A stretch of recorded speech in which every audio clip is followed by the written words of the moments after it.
Ce programme est une rediffusion. C'est pas normal. Une situation vous déplaît, vous en avez gros sur le cœur, vous êtes exaspéré par un certain nombre d'événements. Radio Côte d'Ivoire vous ouvre une lucarne pour crier votre mécontentement dans le bon ton, la courtoisie et le respect. Je dois contre le collège des professeurs. On dit code d'inscription en ligne, fiche de renseignements, affecté de l'élève, 6e et 5e, kit d'inscription des affectés de l'élève, permis, livret scolaire, RAM, chemise cartonnée et enveloppe timbrée. Je me plains contre cela. La ministre a dit que nous devions payer. Voilà, c'est pas normal ici. C'est moto, j'ai dit. Moto, ça fait accident, ça tue. Mais les enfants, la maman justice, c'est quand ils les parlent. Ils ne vous écoutent non pas. Donc, vraiment, je voulais passer par vous pour lancer un message aux communautés. Il n'y a qu'à vraiment voir les enfants. Quand le chef de brigade du sous-préfet là, le maire est là. Mais ça vit tous les jours. Il y a quelque chose qui ne va pas du tout. Les lampadaires ne sont pas éclairés. Aujourd'hui où je vous parle, je peux dire que l'éclairage public, non pas. Le village est dans le noir. Voilà, donc vraiment, en tout cas, on demande pardon. Notre lampadaire, mon cri de cœur. C'est pas normal. Du lundi au vendredi, de 8h05 à 8h30.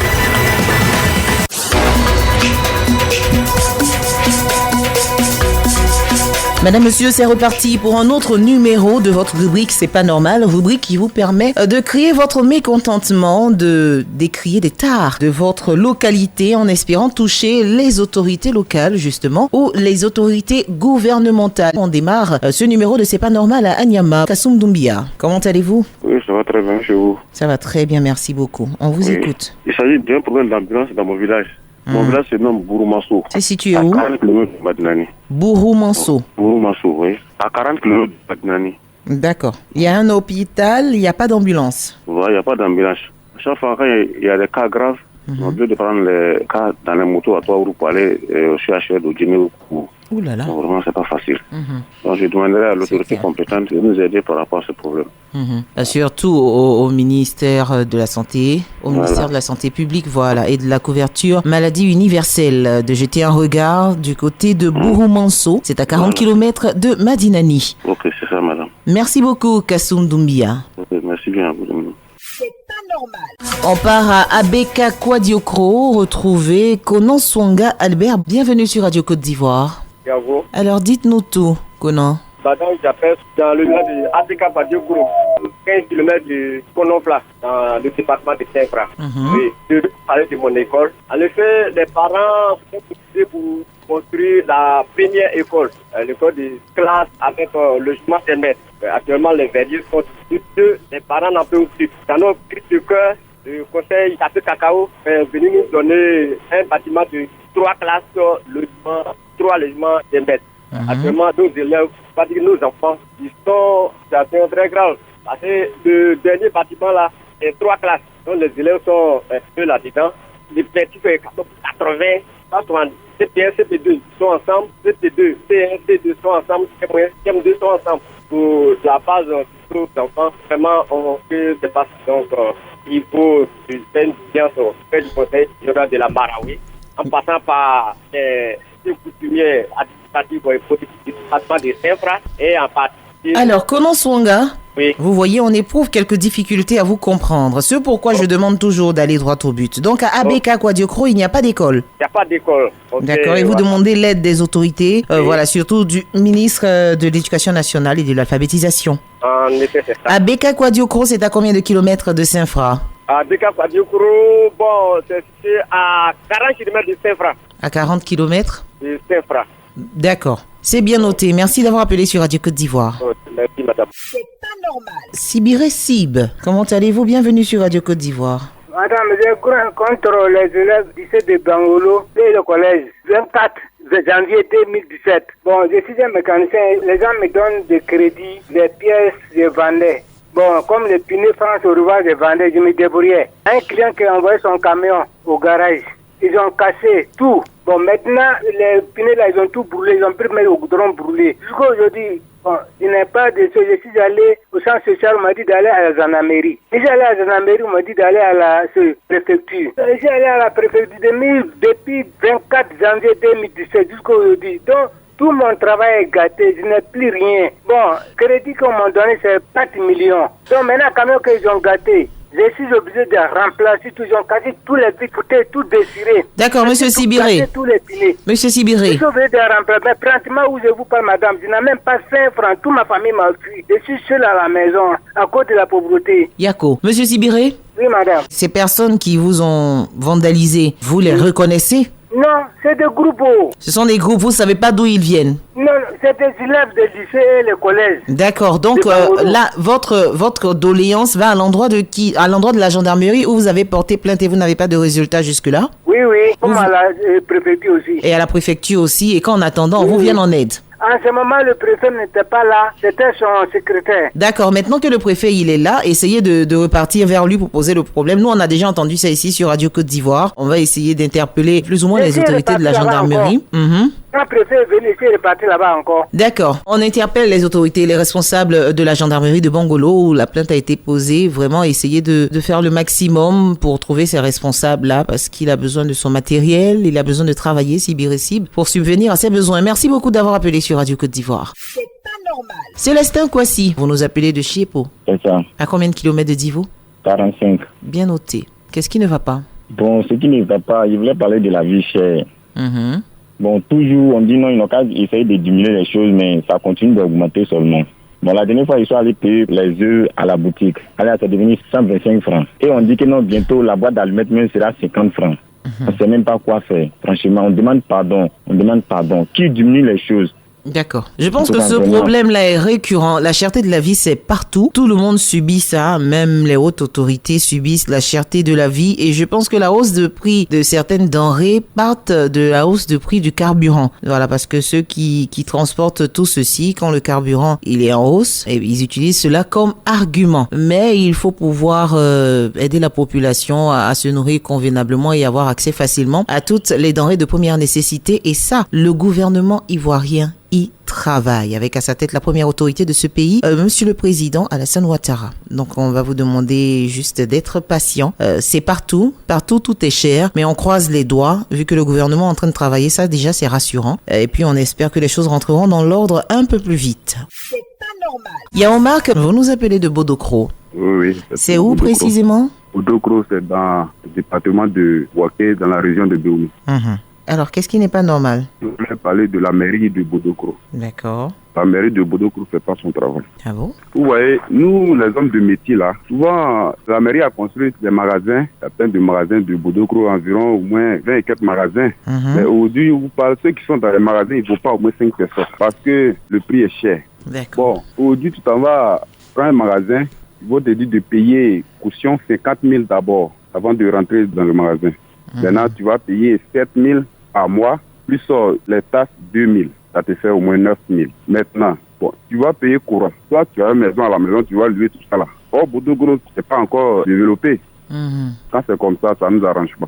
D'accord. Et en quoi est-ce que, Monsieur Yaomar, juste une interrogation, en quoi est-ce que la mairie ne fait pas son travail? Mais madame, comme ça là, ça nous arrange pas. Voilà, nous on n'a pas de l'argent, on voulait se débrouiller avec des trucs. Avant les magasins faisaient à 5 000. Bon là ça va. Maintenant ils ont tout augmenté. Ils ont augmenté les magasins à 2 000 encore. D'accord. Monsieur Yaomar, dans ce genre de cas, on va dire que vous vous êtes un peu trompé d'expression. Ce n'est pas que la mairie ne fait pas bien son travail. Vous essayez de faire une doléance pour que la mairie revoie ses prix parce que Bodokro n'est pas encore développé. On s'en va même à la mairie pour les demander. Ah, mais vraiment, souvent on va négocier à eux pour qu'ils réduisent le prix. Justement, quand vous les voyez que vous négociez, que c'est pas accepté, vous appelez sur Radio Côte d'Ivoire pour toucher les plus hautes autorités. Mais cela ne veut pas dire que les agents de la mairie ne font pas leur travail. Vous voyez que c'est différent. Non, mais bon. Ça, il dit que non, il ne peut pas. D'accord. Ils font leur travail, mais ils ne sont pas favorables à vos doléances. Et vous faites bien d'appeler sur Radio Côte d'Ivoire. Vous allez toucher de plus hautes autorités qui, on l'espère, pourront vous faire des subventions, pourquoi pas, afin de pouvoir travailler, faire vos différentes activités et pouvoir rentabiliser. Merci beaucoup, Yaomar, d'avoir appelé sur Radio Côte d'Ivoire. Il faut faire très attention aux expressions qu'on emploie. Voilà, pas que la mairie ne faisait pas son travail, mais certains agents n'ont pas été ouverts à leurs doléances et donc il appelle pour toucher d'autres autorités afin de pouvoir leur venir en aide à Bodokro. C'est pas normal. Ngoron Léon, vous nous appelez d'Aboisseau. Oui. On vous écoute. Bon, je vais parler de mon village, de Lacro. Qui est situé? Sous préfecture de Botro. De Lacro, sous préfecture de Botro. Oui, oui. D'accord. On a problème d'appel téléphonique. L'antenne de réseau téléphonique. Oui, oui. D'accord. Et donc on en a besoin. Donc, il appelle comme ça les agents d'appel téléphonique. Donc, à essayer de placer une antenne. Est-ce que vous avez essayé de contacter les différents centres d'appel? Non. D'accord. Vous faites bien d'appeler aussi Radio Côte d'Ivoire, d'accord, Ngoran Léon? Mais à côté de cela aussi, essayez d'appeler les différents services clients des réseaux téléphoniques que vous aurez ciblés pour leur poser le problème. Vous voyez, ça augmentera vos chances d'avoir une réponse assez rapidement. Et vous pouvez toujours appeler sur Radio Côte d'Ivoire également. Merci. Merci beaucoup, Ngoran Léon à Boisseau. C'est pas normal. On part à Boaké, retrouver Tourienza. Comment allez-vous? Oui, par la grâce de Dieu, ça va. Merci d'être sur Radio Côte d'Ivoire. Qu'est-ce qui ne va pas? Et à un moment, j'ai parlé de Côte d'Ivoire Énergie dans mon village Nyamazra, dans le département de Tiasali. On avait besoin des compteurs, mais depuis décembre, ces choses faites. Le conseil régional de l'énergie Tiassa a pensé à nous envoyer le compteur, même si tout le village n'a pas encore reçu le compteur. L'essentiel, on a reçu les compteurs. Eux, actuellement, ils sont sur la construction de la maternité de Nyamazra. Vraiment, je remercie le ministre de la Santé. Vraiment, il pense à beaucoup à nous. Merci beaucoup, Tourienza. C'est pas normal. Konakoï Lazare nous appelle de Bloléquin. Monsieur le préfet de Bloléquin, vous dit merci pour l'effort consenti au service des médias, madame. Merci beaucoup. Chapeau à vous. Merci beaucoup, Konakoï Lazare. Maintenant, concernant le sujet, oui. Il s'agit du tronçon Bloléquin-Diglo qui n'a plus de nid de poule mais qui a une défectuosité avancée. Oula. Très avancée. Qui fait que nos parents de l'extérieur ne peuvent pas nous rendre visite à Bloléquin. Et cela lors du passage de madame la ministre de la fonction publique que je salue, que toute la population du Cavali salue pour ses efforts consentis à notre égard. Dites merci à cette jeune femme-là qui fait beaucoup pour la population de Bloléquin et de Diglo, surtout du Cavali. Je lui dis merci. Merci infiniment. C'est elle qu'il nous faut dans ce département du Cavali. Mais elle se rapproche du président de la République pour régler définitivement notre problème du tronçon Bloléquin-Diglo distant de 60 km. Il faut passer 3 heures du temps pour pouvoir se rendre à Bloléquin dans un état défectueux, impraticable, difficile. Il faut passer des heures, ce qui fait le profit des commerçants, des transporteurs de Bloléquin pour hausser ces prix-là de 1000 francs à 3000 francs. D'accord, on le voit bien. C'est pas évident. Et puis il y a certains qui font le grand tour, qui passent par Danané-Zonien pour arriver à Bloléquin. Vous voyez, c'est étouffant. Nous avons tout près de Diglo. On ne peut pas, de Diglo, accéder à tout le pleu. Regardez le tronçon de la route, tout le pleu Bloléquin, qui a un pan de pouvoir arriver le goudron. Tout ça, c'est l'œuvre de madame la ministre qui doit se rapprocher de son gouvernement, comme elle nous le fait d'habitude. D'accord. On lui dit merci infiniment. Je pense qu'on a bien compris, Konakoï Lazare, avant d'arriver au président de la République, il y a un ministère chargé de l'équipement et de l'entretien routier. Et donc, ce ministère est interpellé pour ce tronçon Bloléquin-Guiglo, long de 60 km et qui n'est pas encore réhabilité.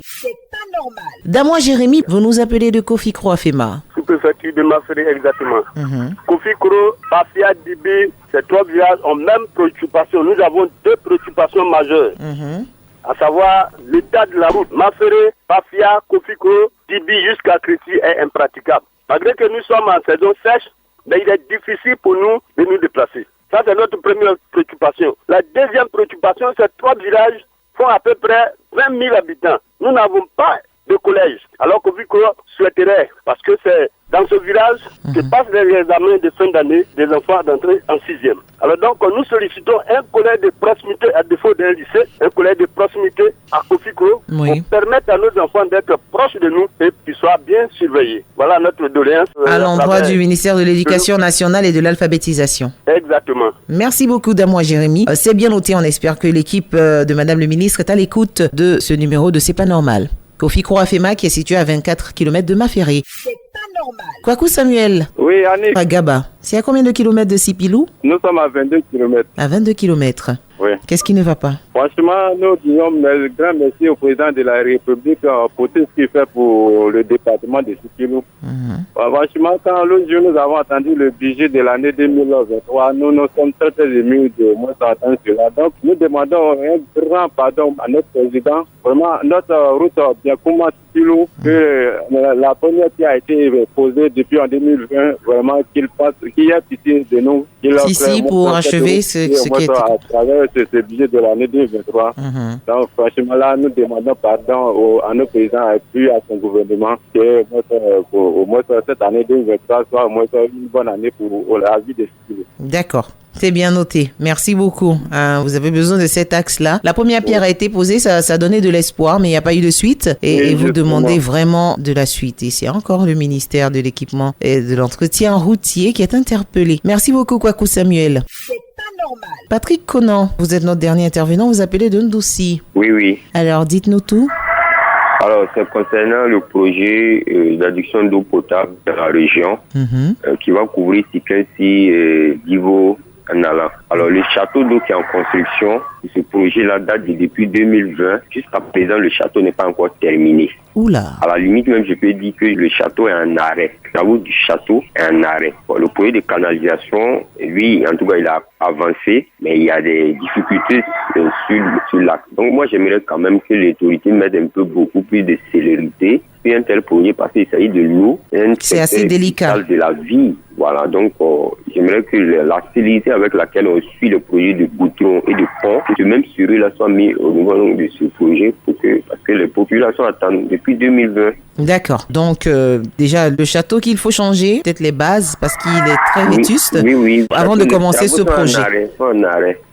D'accord. Je pense que c'est un message qui est adressé directement au ministre de l'Assainissement et de la Salubrité. Okay. Et on espère que cela sera fait assez rapidement, dans le temps et bien fait, pour que vous puissiez avoir de l'eau potable sans inquiétude. Merci beaucoup, Patrick Conan. Merci à tous les auditeurs qui font confiance à Radio Côte d'Ivoire. C'est pas normal. Reviens demain.